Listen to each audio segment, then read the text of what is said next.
Welcome to episode 9 of Lizzie's Bedtime Stories. My guest today is Genet, and you woke up bright and early for me. I sure did. Thanks for inviting me along. It's just after 9 in the morning here, and I'm sitting here in my jammies, 1 cup of coffee in me, so don't blame me if I stumble over all my words. Oh, no, I have a shotgun and you're in trouble.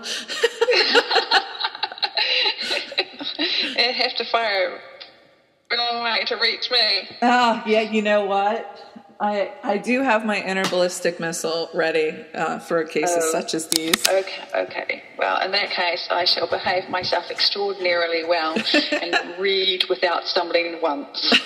You just have to keep up with that snappy accent of yours and we'll all be good. I was talking to my partner, Jay, who is American, and I said, I'm going to use this opportunity to practice my American accent. Mm-hmm. But unfortunately, the only word that I can really do convincingly is water. So that's such a pained way of asking for water. I do have a funny water story, though. Please give me water. Please give me water. What's it called? It's not funny, and it's funny because I guess things are more amusing when everybody's safe and nothing's wrong anymore. So I was in Paris, daytime, nice neighborhood, and I was feeling very stylish because I dressed in a very stylish outfit. Right. And you were in Paris, yes? I was in Paris, yes. And this guy started following me.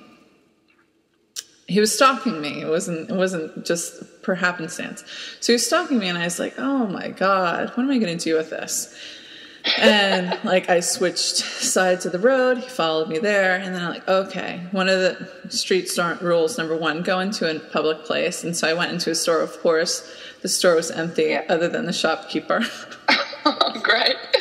So I was like, all right. And so, he's following me in, and he's all up in my face and rapidly, being in my facial space is not a great idea. So he's in my face, and he's a little guy because I'm 5'8", and he may be 5'6" or shorter. And he was just like, blah, blah, blah, blah, blah, and I was trying to tell him, in my brutish, French, which is just absolutely awful, to leave me alone. Like, arrête means stop. There's very few things that I can actually say in French. And he wouldn't give it up. And I was just like, you know what? I grabbed him by the wrist, and I was going to take him outside. I was like, I don't care if I'm wearing dress and nails. I was going to take him outside and show him a little bit of my mind. And so I got a grip on his wrist, and then he looked at me and saw the look in my eyes, I suppose. And then he started to go away, with his tail between his legs. I was like, oh, thank God. And then he turns around with a can of mace and maces me in the eyes. Are you joking? I am not fucking kidding you. Bloody hell. It burns. That shit burns. So here's my water part of the story. So the shopkeeper woman was just beside herself. She's like, oh, la, la, la, la, la, and I'm asking her for water. But the problem is water is A-E, yeah. So if you're in pain, saying oh doesn't really, eau de toilette, she wasn't getting it. I was trying to what I really wanted to say, I have to flush my face out with water. I need water.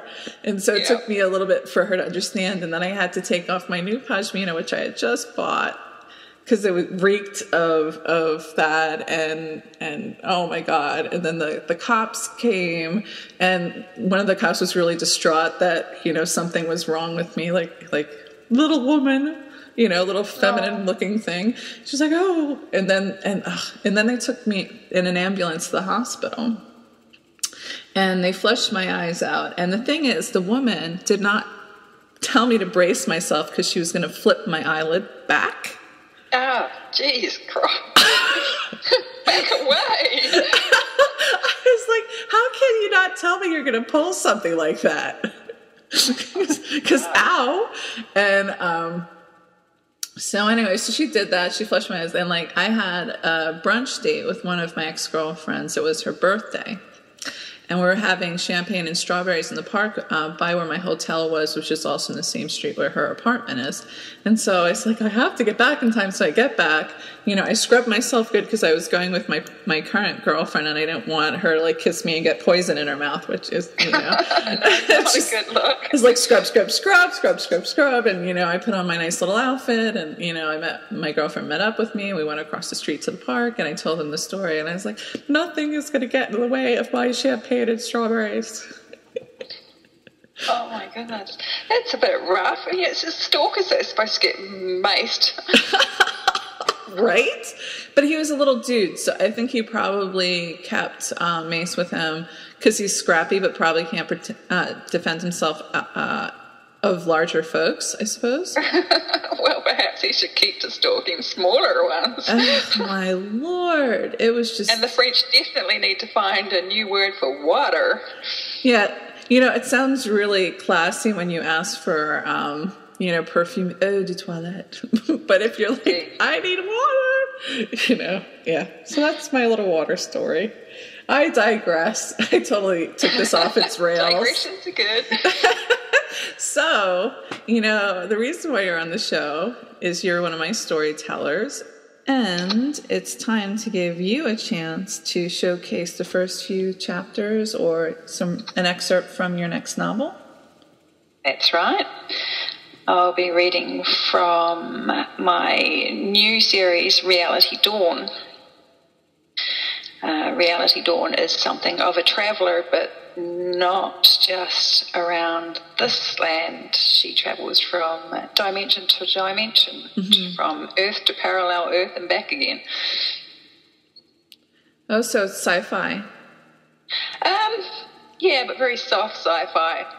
It's a bit of fantasy, science fiction, and definitely an adventure story.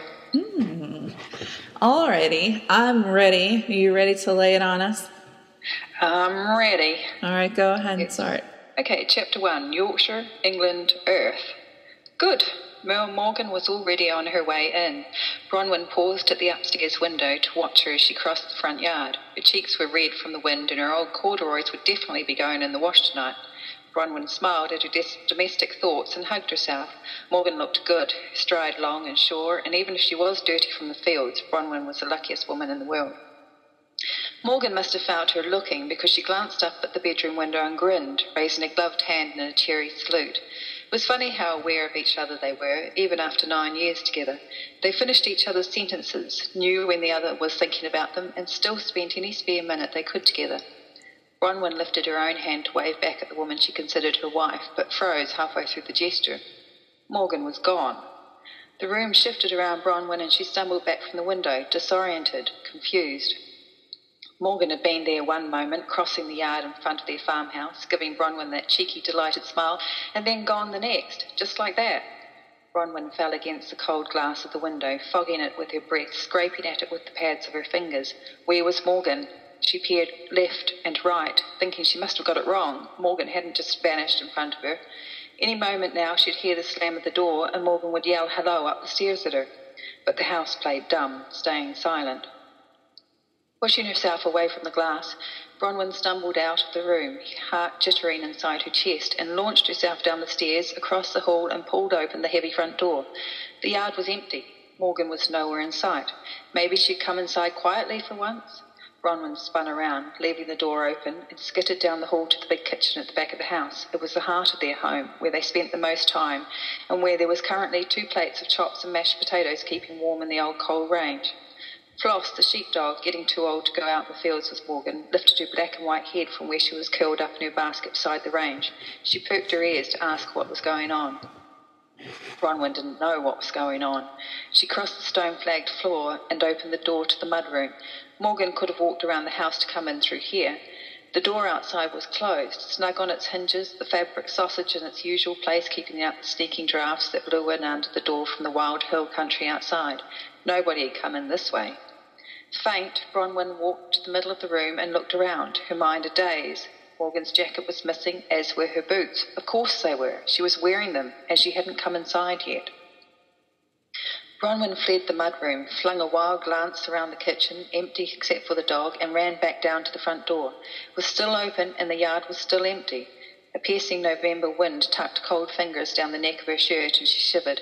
Slowing to a stiff-legged walk, Bronwyn stalked out into the yard, over to the place where she'd last seen her wife. The space was empty, but for a moment Bronwyn thought she felt the wind turn hot, breathing on the back of her neck. Her visage shimmered, then cleared. Morgan was still gone. Up there was the window she'd looked out of only minutes ago, seeing Morgan walking toward the house, grinning at her, waving, then disappearing, winking out of existence. Bronwyn stared up at it as though searching for a ghost, the person she'd been those long moments ago when everything was still perfect. There was no one there. Down here in the yard there was only Bronwyn, standing in the spot Morgan had been before she had vanished. Floss the dog padded out through the open door and walked over to Bronwyn, tail tucked between her legs. She pushed her cold nose into Bronwyn's hand, and they both stood there shivering. Ray hugged her jacket tighter across her chest and cursed the rutted lane that led to the farmhouse. The taxi driver had dropped her off at the bottom, saying it was close enough. She pushed forward into the wind, the pack on her back threatening to overbalance her, tossing her face down into the mud. It had been a miserable November so far, winter arriving early for the party. There was a beat-up Land Rover in front of the house, and next to it a mud-spattered police car. Biting her lip, Ray hurried forward. She'd come as soon as Bronwyn called, sobbing into the phone something about Morgan. She'd barely been able to make out what Bronwyn was saying, but it was something bad. It had taken depressingly little time to pack her gear and jump aboard the first train, leaving the city behind in a grimy cloud of diesel. Now she was here, and so was a police car. It must be bad. On the phone, her sister had been almost incoherent, her words garbled, punctuated by sobs and hitched breaths. Ray walked past the two vehicles, both of them empty, and made her way straight down the path beside the house to the back door. Somewhere in the house was her sister, for once needing her instead of the other way around. Bronwyn huddled at the kitchen table, hands wrapped around a cup of tea, flossed the dog beside her, ignored, thrust her nose into Bronwyn's lap. Her sister looked up as Ray approached, saw her and launched herself from the table straight into her arms. Ray let her sister cling to her for a moment, wetting her cheek as she started sobbing again. "What's going on, Bronwyn?" Her sister sagged against her. "Morgan's gone," she said, already shaking her head. It was an impossibility.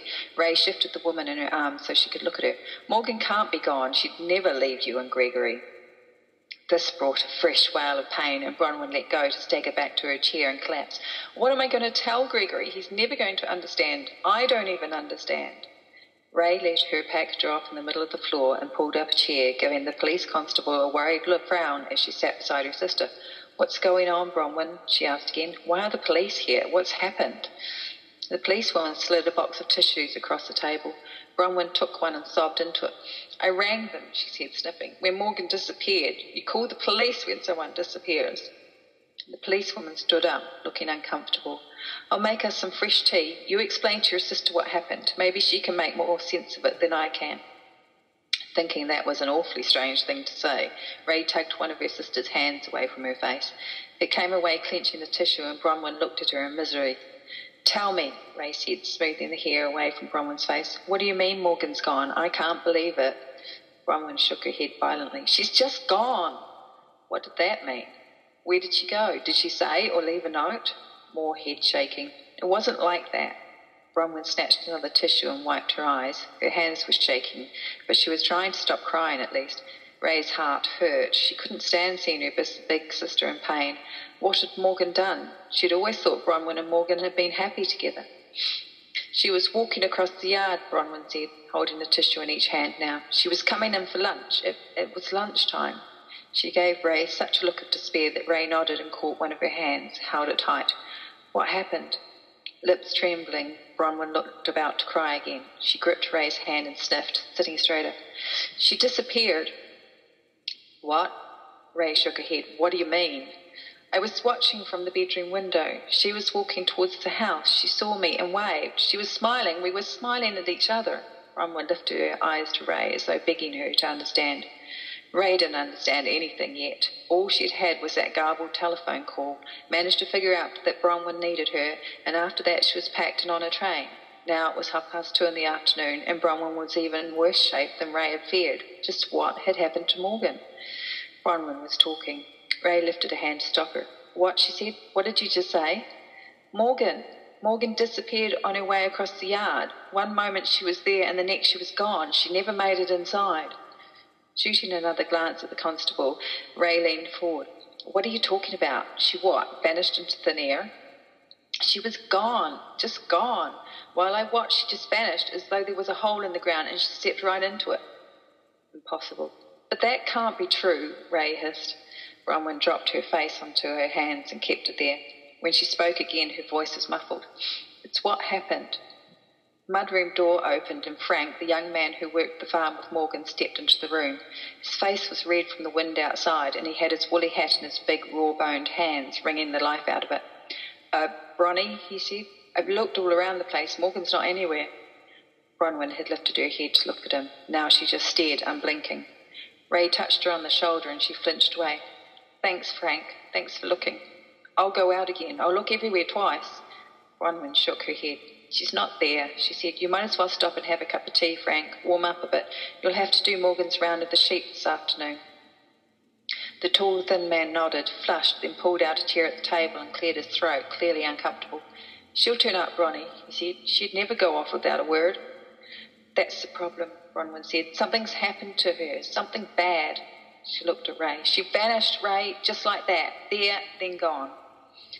Frowning at the cup of tea the policewoman put in front of her, Ray didn't know what to think. What Bronwyn was saying couldn't be true. People don't just vanish in front of your eyes. Maybe she had fallen into a hole. There were old mine shafts and the like on some places. She didn't know about round here, but even so, what about sinkholes? Could Morgan have fallen in one of those? Show me where it happened, Bronwyn, Ray asked. The policewoman cleared her throat before Bronwyn could answer. I'll be heading off now, Miss Kelly, now that your sister's here. What are the police doing about Morgan? Ray demanded before the woman could make her escape. We came as soon as Miss Kelly called, the uniformed woman answered. We couldn't find any signs of disturbance. Bronwyn interrupted. They don't believe me about what I saw. Her voice was flat and she stared at her fresh cup of tea. We don't know what happened to Miss Kelly. Constable turned back to Ray. The DC was here earlier. He didn't find anything, but I'm sure he'll be back if Morgan Green doesn't turn up or get in contact. She forced a smile on her face and looked as though she wanted to pat Bronwyn on the shoulder, but thought better of it. Bronwyn waved her away and she left. I suppose I was lucky they came out here at all, Bronwyn said. I always thought you had to wait 24 hours or something before reporting someone missing. She plucked at tissue and sniffed, her eyes still red from crying. Frank poured himself a cuppa, looking awkward but genuinely upset. Ray knew he'd worked for Morgan for the last few years and guessed that Morgan and Bronwyn's warm feelings towards him were mutual. That might be just on the tally, he said. Bronwyn shrugged and sagged further toward the tabletop. I called 999 and told them that Morgan had disappeared. I don't know what they thought had happened. They didn't take me real serious to begin with. I had to call that other number. What number? Frank interrupted. You mean 101 for everything that's not an emergency? Ray leaned forward. How could Morgan disappearing not be an emergency? Of course she knew the answer before she'd even stopped talking. Bronwyn's story was crazy. People don't just vanish into thin air. I spoke to someone from the police station, and when I finally managed to get him to understand what had happened, he said he was logging my call as a grade 2 and someone would come out here in an hour. Bronwyn picked up her cup and sipped the tea, spilling some of it into the polished wood of the table. They came out, looked around, scratched their heads and looked at me as though I had killed her or something. I had to go over and over the story. I was so upset they left the constable with me and said they'd be back again later or tomorrow if she hadn't turned up. I don't think they knew what to do. She lifted her tear-stained face and looked Ray in the eye. People don't just disappear like that, but I swear, Ray, that's what's happened. She burst into fresh tears. What am I going to tell Gregory? Ray checked the time on the wall clock. The school bus would be depositing her nephew at the bottom of the drive at any moment. But first she wanted to see where Morgan had disappeared. Touching her sister gently on the arm, she kept her voice calm. Will you show me where it happened? Bronwyn immediately shook her head. I can't. I couldn't. I don't want to go out there. It's like I feel weird every time I stand in the spot where she vanished. It's like she's there, but I can't see her and she can't see me. Bronwyn shook her head and Ray worried that her sister had gone mad from shock. Frank stood up, knocking his chair back. I'll show her, Bronny. Then I'll walk down to get Gregory. Ray didn't want to leave Bronwyn alone in the house, but her sister was nodding and Frank was already on his way out the door. Will you be okay? Ray asked, still hesitating at the table. I don't think I'll ever be okay again, Bronwyn answered. But go and look if you think it will help. She looked at Ray. Where's she gone? She whispered, before sinking back down and burying her face in her hands. We'll find her, don't worry. Ray didn't know how they'd find her. The whole thing sounded weird. But if there was one thing she knew, it was that people didn't just vanish into thin air. So Morgan, the woman her sister loved above everyone else except Gregory perhaps, was still around, somewhere. Something had happened and Ray was determined to find out what, despite the sick feeling in her guts. Maybe you should call Mum and Dad, she said. Bronwyn didn't lift her head. They'll be on the first flight over. You know what they're like. Which is exactly why you should call them. It takes long enough to fly from Australia to the UK anyway. Flapping a hand at Ray, Bronwyn shook her head. Maybe Morgan will reappear. She lifted her head. If crazy things like vanishing can happen, then she could just reappear, right? Ray nodded and bent down, hugging her sister hard. We'll find her, Bronnie, I promise. There was no answer, and Ray went outside to find Frank. She found him standing a few metres from the front door, frowning. He turned when he heard Ray tramping over to him. She said this is where she last saw her. Ray looked where he pointed, but couldn't see anything. It was just a regular patch of ground, a little muddy from the bout of bad weather they'd been having. She stuck out a tentative foot and poked at the ground. There was definitely no sinkhole. What happened? She asked Frank.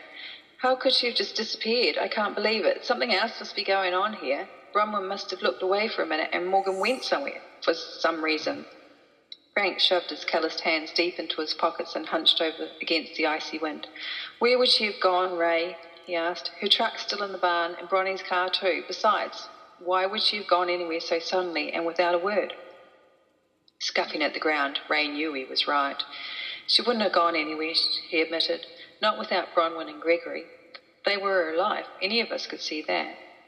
She looked up and scanned the farmland around them. It was all patchwork green paddocks and hills, a smattering of outbuildings. The nearest neighbour was a 10-minute drive away. Did you check the neighbour's place? I can't remember their name. Frank turned his gaze towards the hill. Dempsey. I went there and asked if they'd seen her. No luck. Well, Ray didn't know what had happened then. Bronwyn's story seemed fantastic. Thinking about the last thing her sister had said, about feeling like Morgan was still there, stuck in some invisible world, Ray stepped forward onto the spot Frank had shown her. She didn't know what she was expecting to feel, but she was unsurprised when there was nothing. Morgan was just gone. They were getting on all right? She asked in a whisper. With a level gaze, Frank looked at her and considered the question. You know what they were like, Ray, he said. There was really a cross word between them. Morgan doted on Bronwyn and Gregory. They're the happiest family I've ever met. Ray nodded, feeling ashamed for even asking. They were the happiest family she had ever met too, except maybe for her mum and dad back at home in Australia, who were in their 50s but acted like a couple of teenagers fresh from falling in love with each other. The only one who hadn't found their soulmate was Ray herself. She barely had any luck just getting a date. We'd better go get Gregory, Frank said, breaking in on her thoughts. Ray nodded and they walked across the yard to the drive, both of them silent. Turning, Ray looked over at the house, her eyes going to the upstairs window where Bronwyn said she'd been standing. There would have been a perfect view from that window, no trees or anything in the way of seeing what had happened. Something very strange was going on, and Ray didn't have the slightest idea what to do. Gregory jumped off the bus, first making Frank stand ready to catch him. They were obviously great mates. Ray grinned at her nephew and ruffled his hair. How's it going, kid? She said. Don't you remember your Auntie Ray? The boy gave her a sunny smile and reached out to hold her hand, swinging his arms attached to Ray on one side and Frank on the other. Ray remembered Bronwyn telling her how they encouraged the relationship between their son and worker. Frank's a good male role model for Gregory. They adore each other. One big, happy, if unconventional family. Except that now Morgan was missing. How was poor Gregory going to react when they had to tell him his bum was gone and no one knew where? Ray didn't relish that task. When they got back to the yard, Floss was standing where Morgan had disappeared, whining and pawing at the air. Ray stopped walking and stared at her. Frank came to a dead halt beside her. What's she doing? Gregory asked, tugging on Ray's hand. Why is she scratching at the ear like that? I don't know, kiddo, Ray replied, dropping his hand and walking slowly over to the dog. Floss turned her head, saw Ray and whined, before turning back to lift her paw to scratch at something only she could see. Frank, Ray said, her voice low, is this where? Yeah, he said. What's she doing? Ray crouched down beside the dog. Floss, girl, what do you see? She put out a tentative hand, trying to touch whatever the dog was scratching at. Floss whined again, then abruptly sat down on her haunches and looked at the spot with head cocked, and Ray swore there was a look of confusion on the dog's face. Gregory pulled himself free from Frank's grasp and trotted over to his aunt and dog. What's Floss doing, Auntie Ray? What's she looking at? Ray didn't know. When she'd put her hand out, she hadn't touched anything. There might have been the slightest of tingling sensations in her finger, but that was probably just her imagination, which, she had to admit, was ramped up high enough already. But still, the dog was definitely acting strangely. Ray didn't like it. Floss could see or sense something, and at the exact spot where Morgan had done the impossible and disappeared, she swallowed, her mouth dry, and leaned back on her heels. Gregory pulled on her sleeve, almost toppling Ray over. What's she doing? He asked again. Dragging her gaze away from the dog, Ray looked at her nephew, knowing she was about to break his heart. Probably she should let Bronwyn explain, but then what was she supposed to answer right now? Frank took the matter out of her hands. He picked the boy up and looked solemnly at him. I'm going to take you inside to see Mama, okay? Something's happened and she needs to tell you what it is. The little boy's eyes widened and he cast a frightened, sudden glance at Ray, then looked at the dog and back to Frank. Is it about Floss, Frank? No, Frank said, turning for the house. Floss is all right. Ray followed them inside, turning in the doorway to look at the dog, who sat in the same spot, staring at something Ray couldn't see. Come on, Floss, she called, but the only part of the dog that moved was her fur ruffled in the wind. Ray stared a moment longer, feeling something shift inside her, a terrible foreboding, and then she turned and closed the door on the dog, unable to bear the sight of the old sheepdog staring at something that wasn't there. Voices reached her from the kitchen and Ray hurried towards them. Gregory was on his mother's lap, his face buried in her hair. Bronwyn looked up as she came into the room and her heart broke at the sight of the distress on Bronwyn's face. I had to tell him, her sister said, choking on her own tears. Where's she gone, Mama? Gregory asked, his little voice breaking. Where's Mum gone? She shouldn't have gone anywhere. Bronwyn hushed him, kissing his wet cheek. Shh, baby, she didn't mean to leave us. You know Mum would never leave us. Not me, not you. She loves us more than anything. So where is she? It was almost a wail, and Ray knew he didn't understand at all, but then nor did she. Something's happened, Bronwyn said, outside. She disappeared. That's all I know, baby, but we'll find out more. We'll find her. Gregory stopped snuffling, and Ray could see the cogs in his mind ticking over. He was a bright kid. She's still out there. He squirmed out of Bronwyn's lap and made for the door. Come and see, Mama. Floss can see her. She was looking at her when we were outside just before. He was out of the kitchen and racing for the front door before anyone could move. This time, Bronwyn came out with them, and the three adults huddled together looking at Gregory, who had fallen to his knees beside the dog. Floss whined, licked the boy on the cheek, then lay down and rested her head on her paws, still staring at the empty air, ears cocked. See, Mama, Floss can see her. Mum's still there. Gregory looked back at them, then stood up and stepped forward into the space the dog was watching so attentively. No, Gregory, don't step there. Bronwyn wrenched herself free from Ray's embrace and bolted forward to her son. It's all right, Mama. His eyes were wide and shining, and he looked around as though seeking something. She's here. I can feel her. Bronwyn reached her son and grabbed his arm, pulling him over to her and standing there with her arms around him, holding him back as he screamed. It's not safe, Gregory, she said. But I felt her, Mama. She's still there. We just can't see her. He wriggled out of his mother's grip and jumped back onto the spot Morgan had disappeared from. She's here. I can feel her. Ray was creeped out. This was all way too bizarre. How was it possible for Morgan to have vanished from sight and be stuck in the same spot where they couldn't see her? It wasn't possible at all. The world was a strange place, and sometimes it was freaky strange, but this was more than she could accept. Nevertheless, she stepped forward. Come here a moment, kiddo, she said to Gregory. I want to try. Gregory nodded and hopped away to his mother. She's there, Auntie Ray, but it's like she's stuck. His voice was quieter now, awestruck. Ray flicked a look at Bronwyn, who stood there, stark white and haunted. Frank was beside her, one hand on the sleeve of her jersey, as though he were afraid Bronwyn would keel over. Gregory was staring at Ray, eyes and mouth wide. See if you can feel her, Auntie Ray. Go on. Swallowing her mouth dry again, Ray nodded at her nephew and stepped into the spot that still held Floss the dog's attention. Frowning, she closed her eyes, aware of everyone's attention on her. Could she feel something?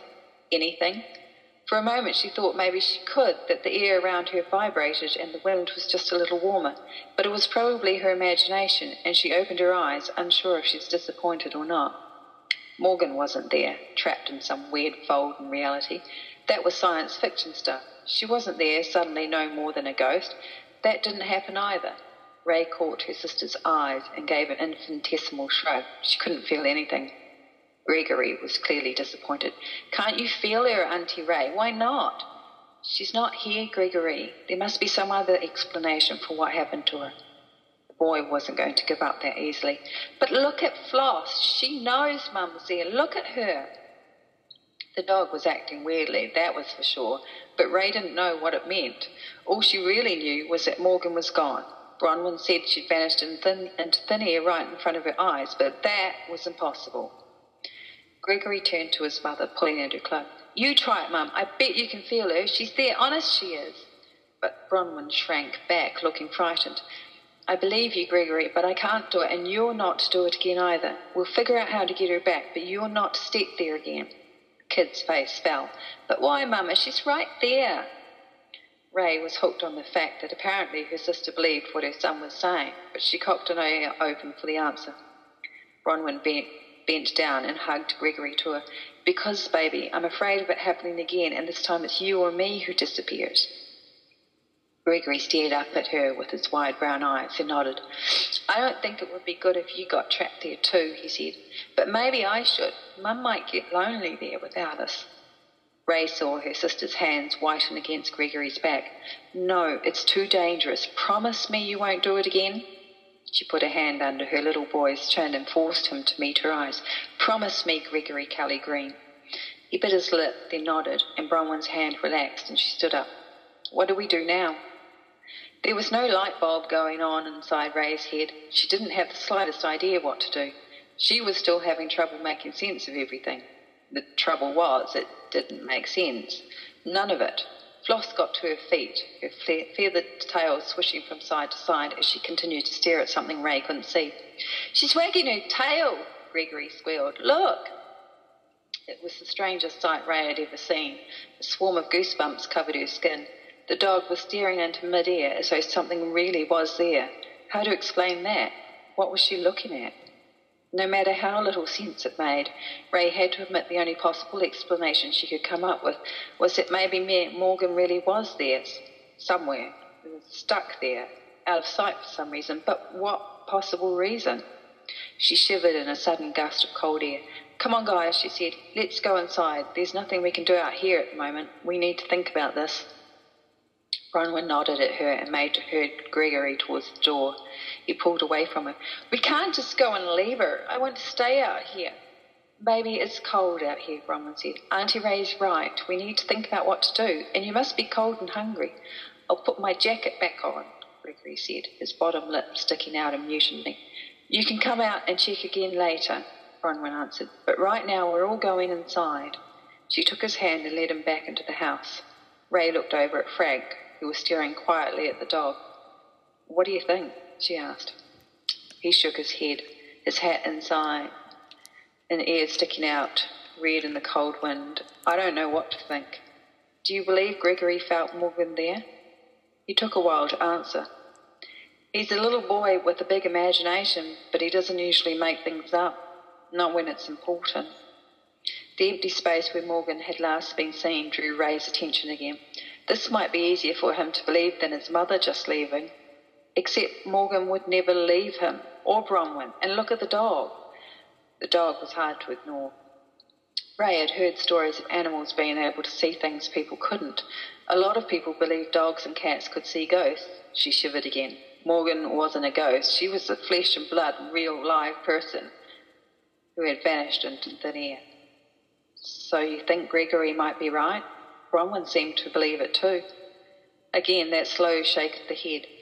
They are the ones with the strongest bond with Morgan. I suppose if it's true, they might be able to sense her there. If it's true. Yeah. if it, wildly improbable as it seemed, was true. But the woman had just disappeared while walking over to the house. Ray's head swam. Wrapping her arms around herself to get warm, she moved towards the house. Frank followed her without another word. "Should we bring Floss inside?" Ray asked, looking back from the doorway at the dog. The black and white collie had sat down again, still staring into space. She was completely ignoring them. "I don't think she wants to come in." Ray pulled toothbrush and sweatpants out of her pack, dumping them on the bed before turning to look out the window. The room was on the wrong side of the house. She couldn't see the spot in the yard where Morgan had disappeared. Supposedly disappeared, she corrected herself. But that rang hollow. The behaviour of the dog, Bronwyn's own conviction that Morgan had winked out of this world right in that spot, and Gregory's shrill demands that they believe him, all had Ray at least considering the possibility. Sighing, she turned away from the cold glass and picked up her toiletries for a trip to the bathroom. They'd achieved nothing, sitting around the kitchen table. In fact, they barely talked at all. Frank had gone out soon after Gregory got home to do the rounds of the sheep. It was tupping season, the rams out in the field doing their jobs of servicing the ewes. He'd asked Bronwyn if he should come back to the main farmhouse instead of going back to his own little place. Bronwyn had been pale and drawn, exhausted, and she waved him off, saying they'd be all right and he could come back in the morning like usual. He'd gone reluctantly, and Ray had caught the look he'd given Bronwyn when her back was turned. She'd been surprised to realise that the man was in love with her. How had Morgan taken that? She must have known. Morgan was pretty clued in as far as Ray had ever been able to tell. Obviously, none of them had let it be an issue. She sighed again and padded down the silent hallway to the bathroom. Bronwyn had gone to bed earlier, sliding into the double bed Gregory tucked in next to her. Ray wondered if she'd managed to go to sleep. For herself, she was dead tired, but doubted sleep would come easily tonight. Around her, the 200-year-old farmhouse groaned in its own sleep, settling deeper onto its foundations. The dim bulb glowed yellow from the wall, casting flickering shadows in some unseen draught.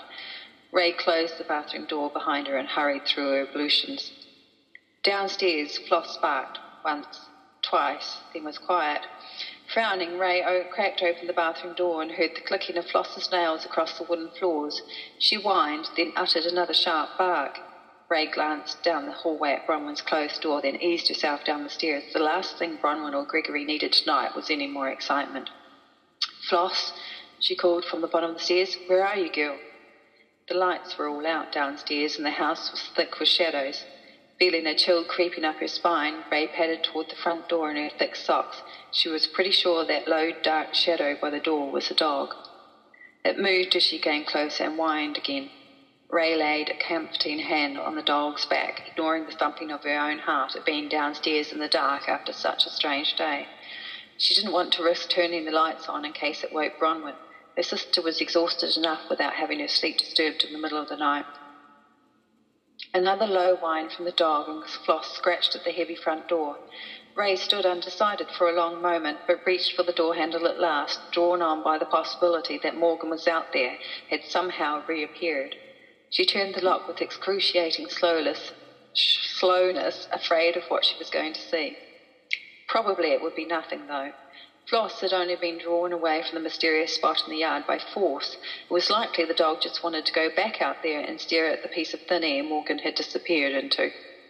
Ray was forced to confess that she believed what Bronwyn had said happened. There was no proof of anything else. Everyone was right when they said Morgan would never have run off without a word. Everyone sometimes acts out of character, but Ray still knew Morgan would never go to that extreme.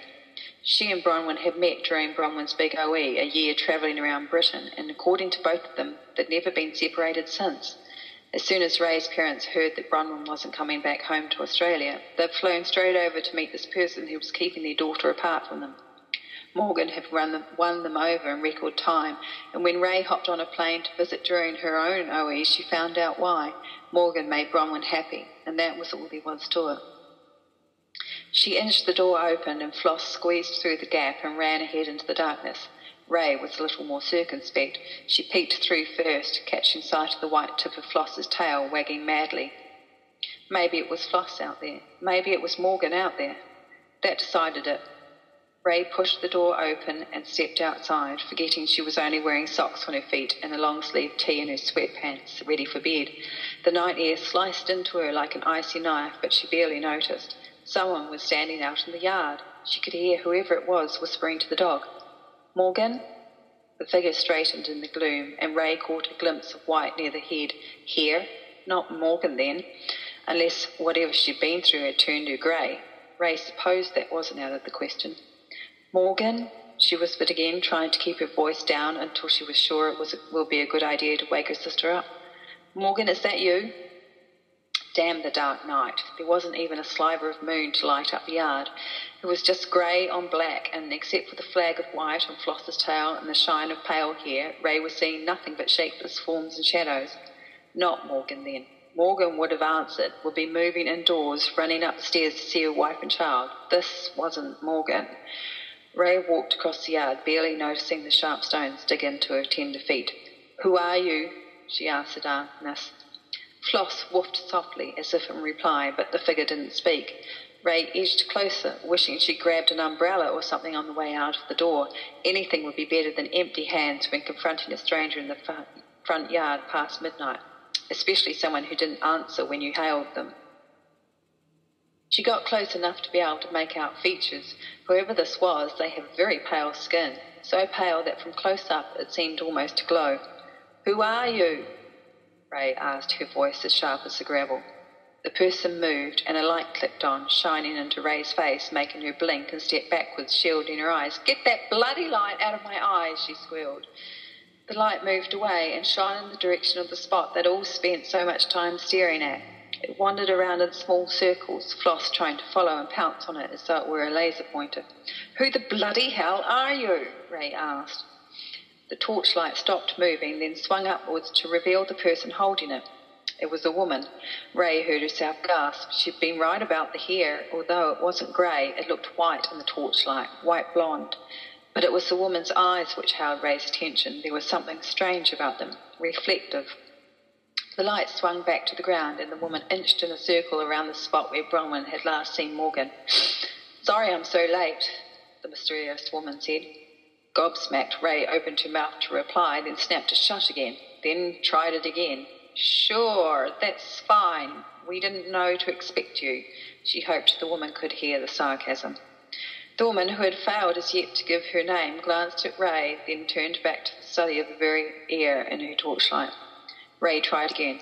"Look, who are you, and what on earth are you doing? Are you with the police?" It almost seemed a reasonable question.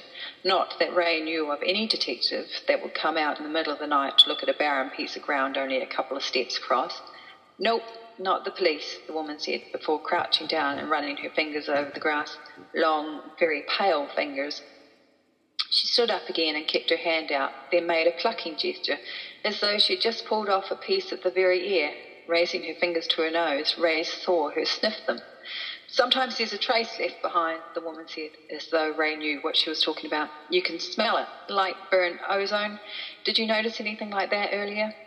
Ray had a sudden realisation. She was asleep. She brushed her teeth, gone back to Bronwyn's spare bedroom, and climbed under the covers. This was just a dream. The light went still, and Ray felt herself being examined. "I asked if you'd smelt anything like that earlier. It's important, you know. I mean, I'm fairly certain about what's happened here, but it's always nice to have your questions answered even so. It's kind of rude to be ignored." Ray stumbled back another step, shaking her head. What the hell was this weird broad on about? Telling her off for being rude? Just how did she compute that one? The torch flashed over her. "Oh, I'm sorry, you're still waiting for my name, aren't you? Here I am accusing you of bad manners, and I haven't introduced myself." Folding her arms over her chest, Ray found her voice. "A name would be nice, then an explanation of what you're doing here would be in order, I think. This is private property." She hoped she sounded more confident than she felt, because she was feeling pretty damn shaky. The light swept over the dog, then back into the air where Morgan had disappeared. "There's no need to get your knickers in a twist," the woman replied, frowning in the glow of her torch. "It's the middle of the night, and you're sniffing at the air where my sister-in-law disappeared." Morgan wasn't legally her sister-in-law, which pretty much made the title a joke, but Ray didn't think now was quite the time to be worrying about marriage equality. What the bloody hell am I supposed to think? You better believe I have my knickers in a serious twist. This speech was greeted with a deep throat laugh, and Ray could see the woman's teeth in the dim light, white to match her skin and hair. Just tell me who the hell you are and what you think you're doing here. The torchlight clicked off and Ray was left blinking in the dark again. The woman, now just a shadow with almost luminescent features, moved towards her and Ray braced herself not to instinctively back away. A pale hand thrust its way out of the darkness and hovered in the air between them. I'm Reality, the woman said. Reality Dawn, and I don't have to tell you what I think I'm doing here because I can tell you I know what I'm doing here. Much simpler, don't you think, if we just stick to facts? Speculation has a serious habit of getting me into trouble. Ray looked down at the hand, waiting for her to shake. She grasped it with a trembling one of her own, not knowing what to expect, but the hand was warm, flesh and blood. It pumped hers twice, then continued to hold on. Ray dry swallowed. What sort of name is Reality? She asked. Your parents hippies or something? They were still holding hands. Or something, definitely. Besides, what's wrong with it? I find it describes me and my work very well. Blinking, Ray was disoriented. Nothing this woman said seemed to make any sort of sense, and she hadn't let go of her hand. They were standing outside in the middle of the night, holding hands. What was going to happen next? They were going to kiss? It was unreal. Unreality. That should have been the Sheila's name. No kissing, the woman said, as though reading Ray's mind. I just don't kiss on first dates, I'm afraid. This isn't a first date. Her hand was dropped suddenly, and the woman spun around, flicked the torch back on, and went back to her bizarre examination of the spot where Morgan had disappeared. You're quite right, this isn't a date. There's work to be done. Work? Ray was beginning to feel as though she couldn't string a coherent sentence together. And what had happened? Had the woman Reality really read her mind? Reality poked the torch into Ray's hand. Hold this a minute, will you? She didn't wait for Ray to answer, just bounded over to the spot Floss, the dog, was again busy pawing at. In a moment she was standing right on it, just the way Gregory had earlier. What are you doing? Ray asked. The woman put a finger to her lips in a hushing gesture and closed her strange, reflective eyes. But Ray couldn't hold her peace. She swung the light over the woman, taking in the boots, long leather coat, scarf around the long pale neck, and stopping her gaze on the face. Surrounded by wisps of pure white hair, the face was chiselled as though out of marble. The eyes blinked open suddenly, and Ray dropped the light in hasty embarrassment, then wondered why she was embarrassed. This very strange woman was trespassing. Reality, if that was really her name, looked across at Ray. Well, she said after a moment, she's still there, but that's not going to do much good unless we act quickly. Ray's mouth fell open. Are you talking about Morgan? The woman cocked her head to the side. Is that her name? It suits her. She's a strong one. Her attention snapped back to Ray. You must be freezing, and I need a cup of tea. I have a real weakness for tea and biscuit. She laughed. Must come from being in England. There's nothing happens here that can't be solved with a nice cuppa, right? She walked toward Ray, took the torch from Ray's limp fingers, and hooked a hand around her elbow. Oh, yes, you're freezing. Let's go inside and warm up, shall we? Gaping at her, Ray didn't know what to say first. The questions were so numerous they clogged her throat. She stuttered the first one out. You can feel Morgan there? What did you say your name was? Reality Dawn. And yes, your Morgan is still there. For a while longer anyway. Come on, I'm parched and you're freezing. She turned her head. Doggy, come on. It's Floss, Ray said automatically. Floss, good girl, come on. The dog swiveled her head to look at them, got up, woofed once, and trotted past them into the dark house. The woman called Reality Dawn tugged Ray after her. Reality didn't drop Ray's arm all the way into the kitchen, to which she unerringly led them as though she knew the way. Once there, she let go and began to rummage around in the cupboards.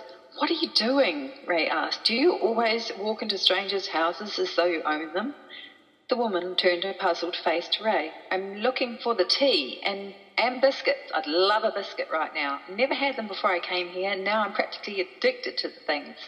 She went back to searching the kitchen, then pounced on the jar labelled tea, tore off the lid, and peered into its depths.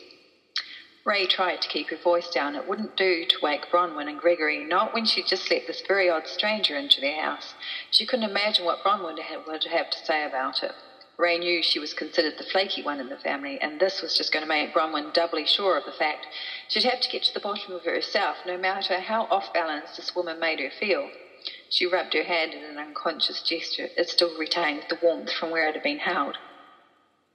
Clearing her throat, she tried again to get some sense out of the uninvited guest. Does Bronwyn know you? Did she invite you here? She can't have done, I'm sure she would have said. The woman filled the kettle and set it to boil. They're only tea bags. She sounded disappointed. Ray wanted to tear her own hair out in frustration. Didn't this woman ever give a straight answer to anything? For God's sakes, who the hell are you? Blinking at her, Reality looked confused. I'm Reality Dawn. I told you already. Who's Bronwyn? You know you really shouldn't be so uptight. Whelpbone can help with that, though I don't suppose you have any of that here. Shame. It really is very good. Makes you mellow as a sleepy puppy. She turned back to the sink and rinsed out Bronwyn's teapot in hot water before tucking tea bags into it. You're going to have to find the biscuits for me, I'm afraid. There was a need to take a deep, calming breath. Ray did so, gathering the tattered remnants of her patience around her. Okay, she said, so you're called Reality, supposedly. There's no supposedly about it. It's my name. Well, my title too. Name and title. Are you always this bloody cryptic? The woman appeared to think about it. Actually, yes, I suppose I am. She filled the teapot with boiling water and set it on the table with 2 cups. Biscuits? Ray sighed, and the tin over the shelf. Reality pounced on the tin and brought it to the table. She plonked herself down in the chair opposite the one Ray had sunk into and levered the lid off. Goodness me, it's my lucky day. These are homemade. I found that all biscuits are good, but the homemade ones are usually the best of all. She paused to shovel one into her mouth, then spoke around the mouthful. Except the ones made by the old lady I met last week. The poor old dear must have been going blind. She put salt in them instead of sugar. Oh, but they were horrible. She felt terrible about it, especially after I'd just saved her cat Marmaduke. Sitting there, watching the strange woman in the leather coat licking crumbs from her pale lips and chattering away, Ray didn't know what to say. You saved her cat? Reality wiped her hand across her mouth and leaned forward to pour the tea. Yes, Kitty had been where she wasn't supposed to go, and it changed him. His poor owner was very shocked to see a tiger curled up on her couch when she came back from bingo. Had she established that she wasn't already upstairs in bed dreaming? Ray couldn't be totally sure. What are you saying? The cat turned into a tiger? How is that even possible? The woman shrugged and slid cup and saucer across the table in front of Ray. You see all sorts of things in my job. Luckily for dear old Mrs. Paul, I was already tracking the hole. As it was, she was almost squashed by the time I got there. Her Moggy was a very affectionate cat. Ray rubbed her face, then picked up the teacup and took a large gulp. Okay, Ray said slowly, I'm not following. Perhaps you could explain things for me. What exactly is your job? Are you here because of Morgan? Reality had finished her tea already. She poured another and helped herself to a 4th biscuit. Telling you what exactly my job is would be out of the question. You people never really understand, and I found that when you don't understand, you tend to get a little, shall we say, belligerent. This didn't surprise Ray in the slightest. This woman's manner was enough to make anyone bash their heads against the nearest brick wall, or hers. This is one of the most backward places I've been assigned to, Reality continued. She indicated the biscuits, though there are compensations. Ray wanted to lean over the table, grab the pale woman's green woolen scarf and pull it tight around her neck until she started making more sense. She sighed instead and knotted her hands together under the table. Are you here about Morgan? It was, after all, the only other strange thing that had happened. Maybe strange things happened in 2s or 3s. Morgan, is she the one who's stuck? She's the one who disappeared. I don't know what you mean by stuck.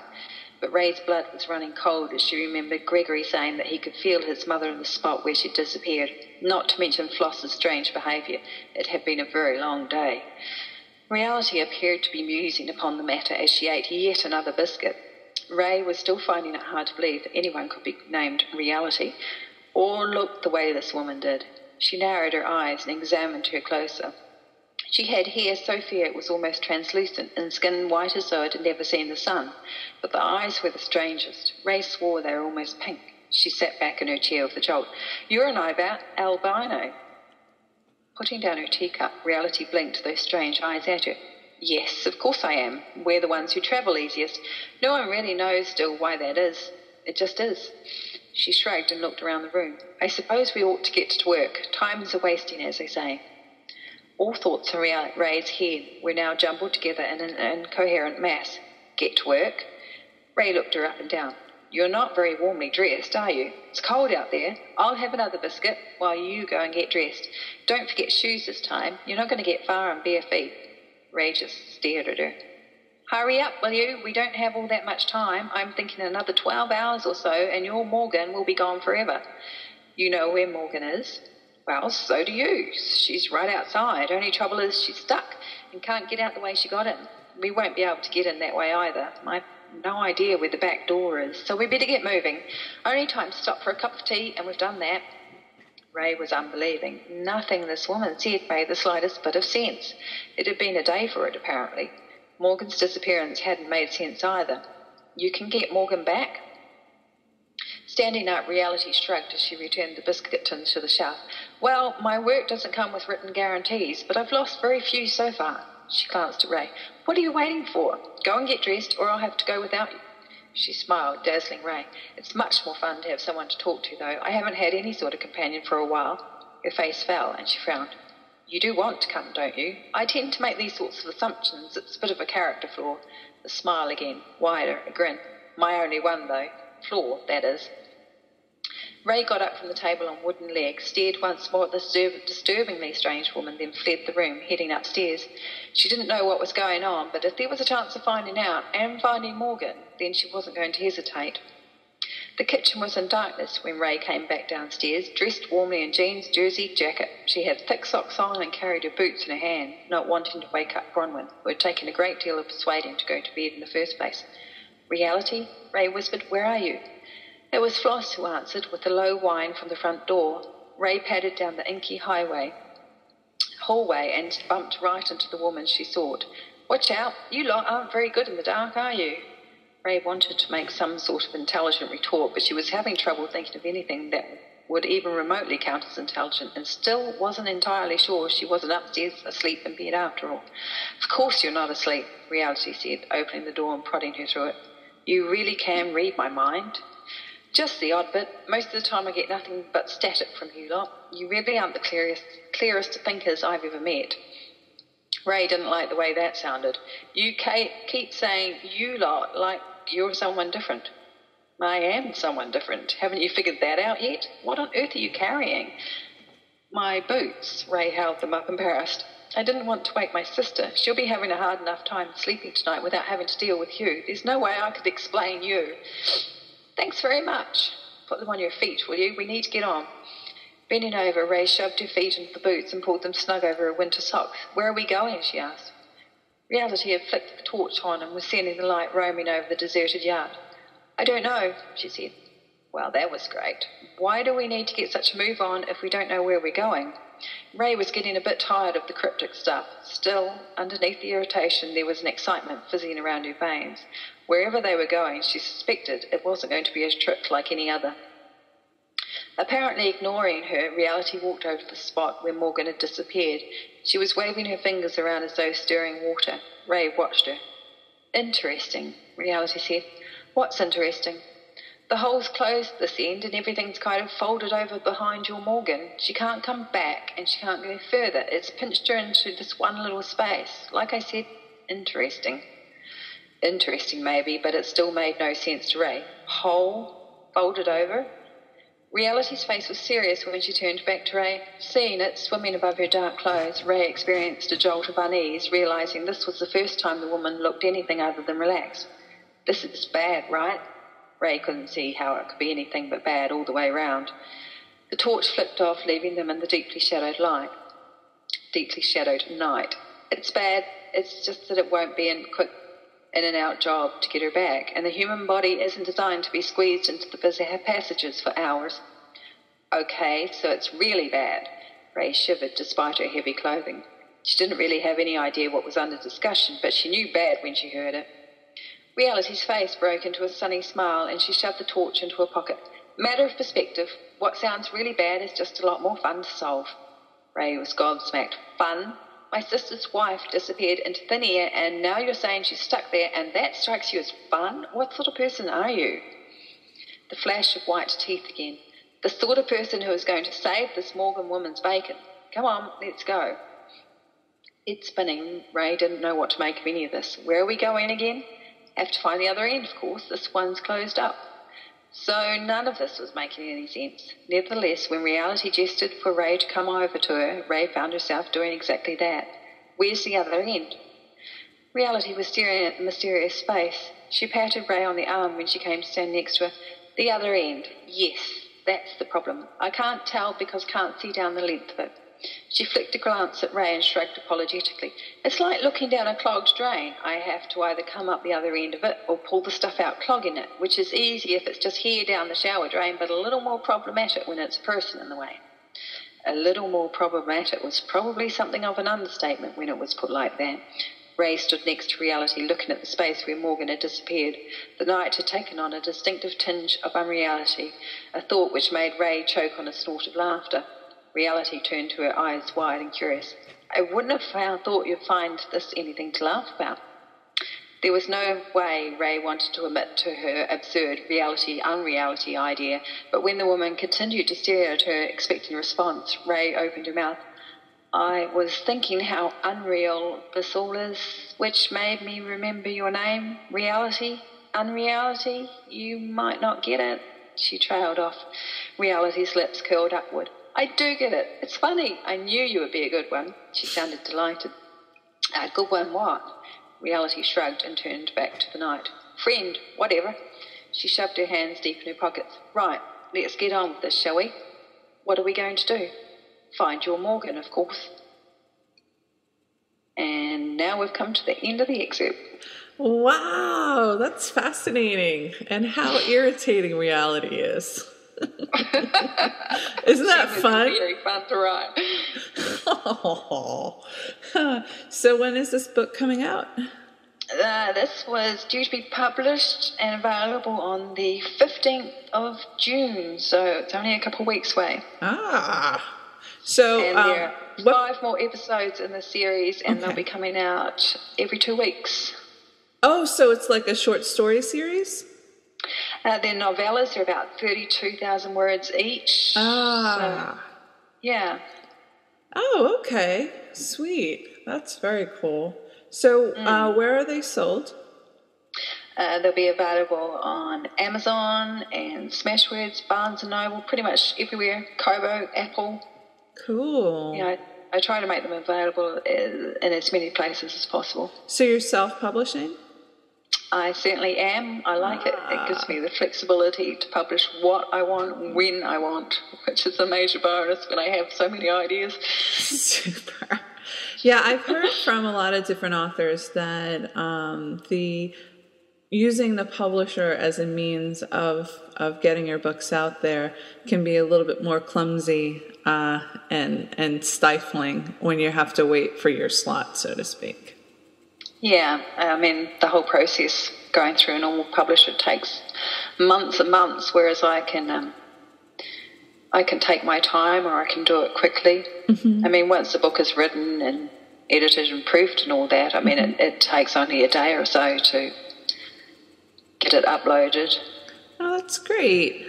I'm really glad that you came to read this story. It's fascinating and definitely unusual and fun. And I was having what I hope for with every Lizzie's Bedtime episode, where I sit back and like a child, sit down and have somebody tell me a story. You never really get too old for that, do you? No, that's actually the long and the short of it when it comes to this series is for grown-ups, though not necessarily, like some folks thought it would be adult content, as in pornography, erotica, which some of my authors have. I can't imagine actually reading that out loud, but... it's pornography. No, well, I know there's a difference, though I don't know how it's measured between erotica and pornography, but I'll not argue those fine points. But I've had a sweet little story about, literally puppy love. Yep. That was Rachel Dax, which is fantastic. Yeah, that was Rachel Dax. Oh my God. I was like, what the hell is this? Because I had no idea. That's why I don't read things before they're read to me, because I like to experience them. I was like, nobody falls in love that fast. What is this? And why are they letting you kiss each other? This doesn't sound like what corrections officers do. I was like, okay. So I really enjoyed having you on the show. I want you to hold on after I finish recording so we can chat a bit. Yep. But thanks again for reading that story with me. It was wonderful. Oh, thank you for letting me come along and do that. I've had a blast. Me too.